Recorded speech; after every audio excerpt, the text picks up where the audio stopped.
नमस्कार दोस्तों, स्वागत है आपका समाचार क्यारी हिंदी न्यूज चैनल में। और इस समय मैं मौजूद हूं Jeevan Jyoti senior secondary school सोंधी निमाना में। आपको पता है अंतर्राष्ट्रीय महिला दिवस आज समूचा विश्व महिलाओं के लिए अंतर्राष्ट्रीय महिला दिवस मना रहा है। और उसी के सिलसिले में आज हम चर्चा करने के लिए पहुंचे हैं स्कूल में। और इस पर चर्चा करने के लिए हमारे साथ हैं श्रीमती नीलम गुलिया, जो निदेशिका है Jeevan Jyoti senior secondary school की। मैम, स्वागत है आपका समाचार क्यारी में। नमस्कार सर, और सभी दर्शकों को मेरा नमस्कार। और सबसे पहले मैं महिला दिवस की सभी को हार्दिक शुभकामनाएं देना चाहूँगी कि मेरे सभी जो बुजुर्ग हैं, मेरी बहनें हैं और आज की जो यंग जनरेशन है, सभी को वीमेंस डे की हार्दिक शुभकामनाएं। आपको भी बहुत बहुत बधाई हो। और महिला दिवस की सार्थकता यहीं पर शुरू होती है जब आप एक इतनी बड़ी संस्था की स्वयं डायरेक्टर हैं, निदेशक हैं, और पिछले अनेक वर्षों से आप बेहतरीन संचालन भी कर रहे हैं इस संस्था का।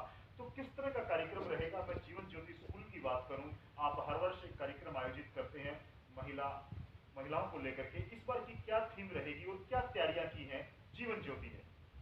सर, इस बार देखिए कि कोरोना चल रहा था, जी तो सभी उसी में ही बंधे बैठे थे। बिल्कुल। तो महिलाएं भी बंधी बैठी थी, क्योंकि लास्ट हमारा प्रोग्राम ही हुआ। सर, अब प्रोग्राम से ही हम शुरुआत करना चाहते हैं जी कि अब बाहर निकल के आए और एक हौसले के साथ आगे बढ़ें। और रहेगा जो हमारा, हम पिछले 10-12 साल से इस त्योहार को मनाते आ रहे हैं बड़ी धूमधाम से, तो उसमें हमारे बच्चों का भी पार्टिसिपेशन रहेगा। प्लस में जो हमारे बुजुर्ग महिलाएं हैं उनके लिए जैसे नींबू चम्मच दौड़ होती है, मटका दौड़ रहती है, 200 मीटर की दौड़ है, 50 मीटर की दौड़ है। और महिलाओं के लिए अदर एक्टिविटीज़ भी हैं, रंगोली का है, मेहंदी का है।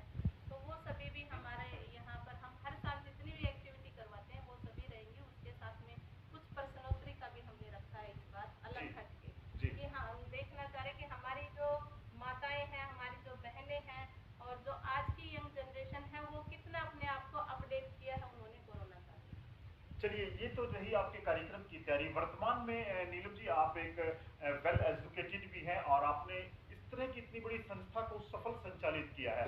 आज महिलाओं की स्थिति को लेकर के मैं आपसे जानना चाहूं कि 21वीं सदी में हम प्रवेश कर चुके हैं और आधुनिकता की बातें भी की जा रही है। नीलम गुलिया जी आज महिलाओं को कहाँ देखती हैं?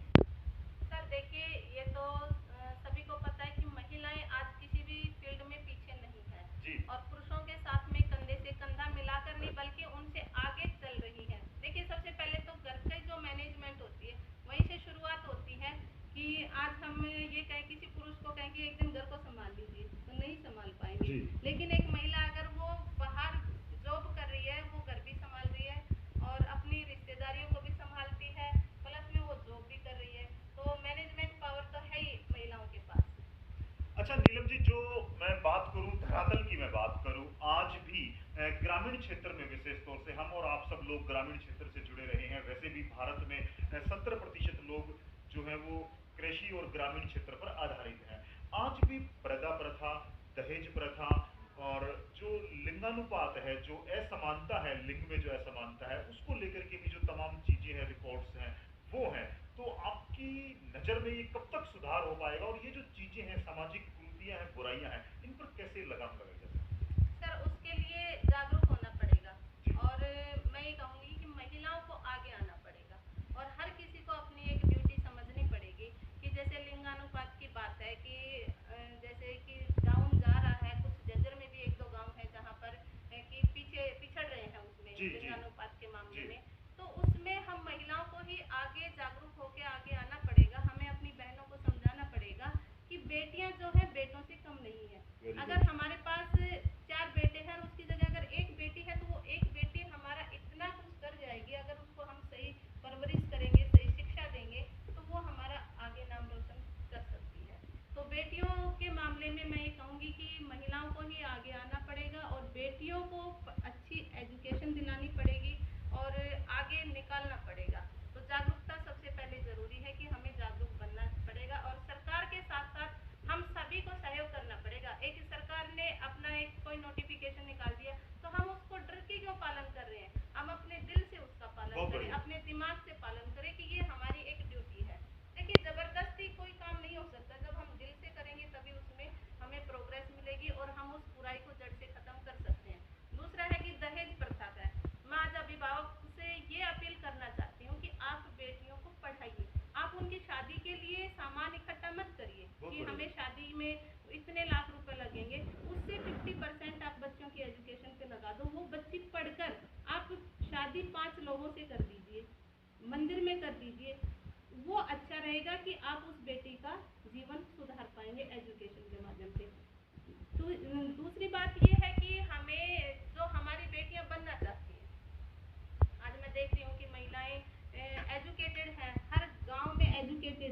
जी। लेकिन उनको मौका नहीं मिल रहा आगे निकलने का। तो हमें उनको पर्दा प्रथा की जो एक बुराई है कि सबसे बड़ी बुराई मैं मानती हूँ जी। कि हमें अपने बड़ों का रिस्पेक्ट करना चाहिए। हम जबरदस्ती उस चुन्नी को सिर पे डाल के या घूंघट करके और फिर हम अंदर से दिल से गालियाँ निकालें, वो सबसे गलत है। तो मैं अपनी बहनों से ये कहूँगी कि आप अपने बुजुर्गों का रिस्पेक्ट करिए, वो हमारी ड्यूटी है, हमें उसको करना चाहिए। तो हमें पर्दे से बाहर आके हमें अपना जो टैलेंट है वो दिखाना चाहिए। और जितने हम जागरूक बनेंगे, हम पुरुष समाज में एक अच्छी पहचान भी बना पाएंगे और उनके कंधे से कंधा मिलाकर हम आगे बढ़ पाएंगे। जैसे कि आज किसान आंदोलन चल रहा है, वहाँ भी मेरी बहनें बैठी हुई हैं और उसमें आगे बढ़ भी रही हैं। तो हमें हर जगह ये नहीं कह रही कि इसमें समाज पटेगा नहीं, बल्कि प्रोग्रेस की ओर जाएगा। जब हर महिला अपने घर में और बाहर भी जाकर एक अच्छी विचारों का प्रचार और प्रसार करेगी, तो उससे हमारे समाज में प्रोग्रेस आएगी। चलिए नीलम जी, आपने कहा है कि हम सबको अपनी जिम्मेदारी का निर्वहन करना चाहिए और सबको आगे आना चाहिए। देश की आधी आबादी है महिलाएं और उनको उनके अधिकारों के प्रति जागरूक व प्रेरित करना चाहिए। आज जब हम देखते हैं कि आज इतने बलात्कार हो रहे हैं, महिलाओं का उत्पीड़न किया जा रहा है, महिलाओं को आज भी हे दृष्टि से देखा जाता है। कई जगह ऐसी घटनाएं हैं जो एक घटना भी आपकी जो पिछले 10 अच्छे कार्य हैं उनको ढक देती है। तो इस तरह की घटनाएं समाज में ना हो, बेटियों के लिए खास तौर से आप क्या संदेश देना चाहेंगे? सर, इसके लिए देखिए, जब हमारे घर से हम बेटी निकलती है तो हम 4 शिक्षा देके उसको बाहर निकालते हैं। जी। तो मैं माताओं से अपील करूंगी कि जब बेटा घर से बाहर निकले तो वो 4 शिक्षाएं उनको भी दो। आज हमें बेटियों को समझाने की जरूरत नहीं है, आज हमें जरूरत है अपने बेटों को समझाने की कि बुराई से बच के रहें। चाहे वो नशा करने की बुराई है, चाहे वो किसी को गलत दृष्टि से देखने की बुराई है, तो वो चीजें देखिए, जागरूकता ही है ये भी कि जब हम बेटियां क्यों आगे बढ़ रही हैं कि बेटियों पे पाबंदी लगा देते हैं, तो उनको उड़ने की इच्छा होती है कि हम अपने पंखों को खोल के उड़े। तो वो उसमें सारी एनर्जी कहाँ लगा रही हैं? अपनी प्रोग्रेस के लिए। और जो लड़का है, हमने उसको कभी बांधा ही नहीं। चाहे वो घर का काम है, घर में गेस्ट आ गए, हम बेटी से कहेंगे कि बेटा चाय बना लो। अगर हमारा बेटा भी है तो हमें बेटे को कहना चाहिए ना कि बेटा आप चाय बना लीजिए। तो वो चीजें हमें अपने बेटों को समझाने की और सिखाने की जरूरत है। जिस दिन हमारे ये बेटे समझ जाएंगे, हर माता अपनी ड्यूटी समझ लेगी, तो उस दिन ये चीजें अपने आप ही कम होती चली जाएंगी। जी, आपने देखा कि निश्चित तौर से जो समानता की बात की जाती है, लड़के और लड़की में समानता की बात की जाए, वो हमें अपने स्वयं से, अपने घर से, अपने परिवार से वो पहल करनी पड़ेगी ताकि हम एक बेहतर समाज का निर्माण कर सके। और जो सपना देखा जा रहा है, महिलाओं को समान अवसर पैदा कराने का एक जो सपना है, वो सपना तभी साकार हो पाएगा जब उसकी शुरुआत हम अपने घर और परिवार से करेंगे। तो नीलम जी, बड़ी अच्छी सार्थक चर्चा के लिए मैं आपका धन्यवाद करना चाहूंगा। और एक और खास बात जो मैं आपसे जानना चाहता हूं कि जिस तरह से सरकार दावे कर रही है महिलाओं को 33% आरक्षण दिया जाएगा या महिलाओं को राजनीति के क्षेत्र में आगे लेकर आया जाएगा, इसके लिए विभिन्न सरकारें, पूर्ववर्ती सरकारें भी और वर्तमान सरकारें भी प्रयासरत नजर आई हैं, लेकिन सच्चाई इसके विपरीत है। आज महिला सरपंच की बात करें, महिला जिला परिषद की बात करें, वो केवल एक स्टेप मार्कर बन गई है। जो उनके जनप्रतिनिधि हैं वो आगे आ रहे हैं। इसके बारे में आप क्या कहेंगे? सर, मैं वही बात कि हमें जो आपने कहा कि स्टैम्प बन के रहे, बिल्कुल स्टैम्प बन के कि किसी गांव में महिला सरपंच है, देखिए वो कहीं प्रोग्राम अटेंड नहीं करने जा रही है। बिल्कुल जरूरी नहीं है कि वो एक सरपंच बनी है तो उसके अंदर का टैलेंट है वो तो दबा ही रह गया ना।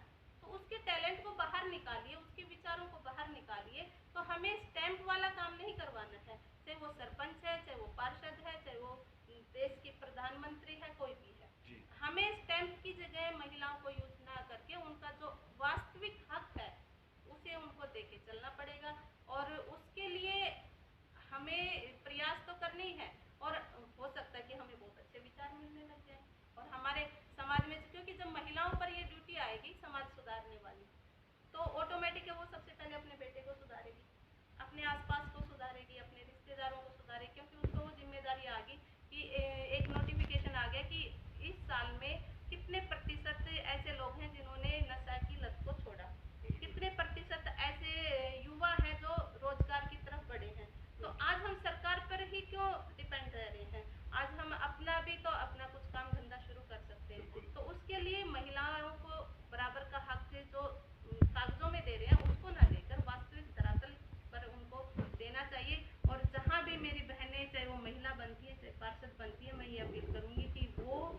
अपने उस हक का प्रयोग करें और अपने अच्छे विचारों को समाज में फैलाएं। जी हाँ, तभी समाज सार्थक सिद्ध होगा और तभी समाज में इक्वलिटी की बात आएगी, जब महिलाएं अपना हक समझने लगेंगी, महिलाएं अपनी प्रतिभा का प्रदर्शन करने लगेंगी और वो अपने हक के लिए आगे आएंगी। तभी हम सब मिलकर के इस समाज का हित कर सकते हैं, महिलाओं को वो अवसर प्रदान कर सकते हैं, महिलाओं की प्रतिभा का पूर्ण रूप से उपयोग भी किया जा सकता है। तो आप सभी को अंतर्राष्ट्रीय महिला दिवस की बधाइयों के साथ मैं उम्मीद करूंगा कि आप इस इंटरव्यू को देखेंगे और कोशिश करेंगे कि इस तरह की चीजें समाज में आप भी जागरूक महिला बने नीलम गुलिया जी की तरह, और इस तरह की चीजों को आप देखें, सुने, समझें और इनका प्रचार करें। अंत में मैं अपनी सभी बहनों को, माताओं को और प्यारी बच्चियों से यही अपील करना चाहती हूँ कि सोमवार के दिन 8 मार्च को हम अपना अंतर्राष्ट्रीय महिला दिवस को मना रहे हैं। बड़े जोश के साथ में आप सभी पहुँचें और अपनी अपनी प्रतिभा का परिचय दें, ताकि हम आगे बढ़कर एक नई शुरुआत कर सकें और कोरोना से लड़ते हुए हम आगे बढ़ते यहाँ तक आए हैं, तो आगे के लिए हम और भी अच्छे विचारों को प्रचार व प्रसार कर सकें। इसी के लिए आप सभी का धन्यवाद।